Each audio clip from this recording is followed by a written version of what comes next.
That's an interesting story. So, how significant was this sort of mistreatment of African migrants in China versus sort of like what's happened in the U.S. with the Black Lives Matter movement and pretty the death of George Floyd? Um, it's an interesting question how when you counterpose those two against each other. I think.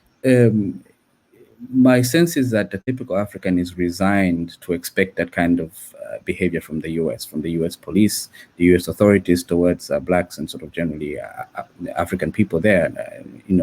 There's this expectation that this is just how the US has always operated. I mean, we've, ever since the civil rights era, which in many ways also inspired our own decolonization movement here, political decolonization movement here in the 60s and so on and so forth. So we are sort of used, it's sort of like an expectation, a very sad expectation about how the US treats minorities and particularly black people there. I think it was very surprising. The Chinese one was very surprising precisely because China itself has been trying to spin this story of like, we are your friends, we're Africa's friends. Everybody else who's come before has treated you guys badly, but now we're equal partners. We think of you guys as our equals. We're in the same battle for development.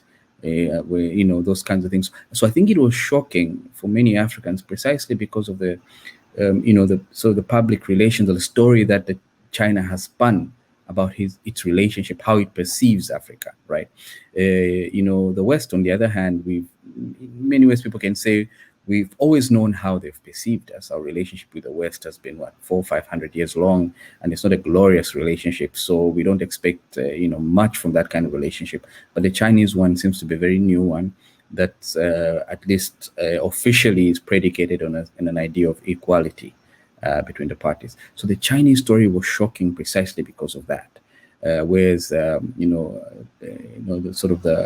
murder of black people by the police in the U.S., the very sorry state of the black population in the U.S., all these disparities that we see between blacks and whites in the U.S., those are sort of what we expect. We've always expected. No surprises. The surprise would be if that stopped happening.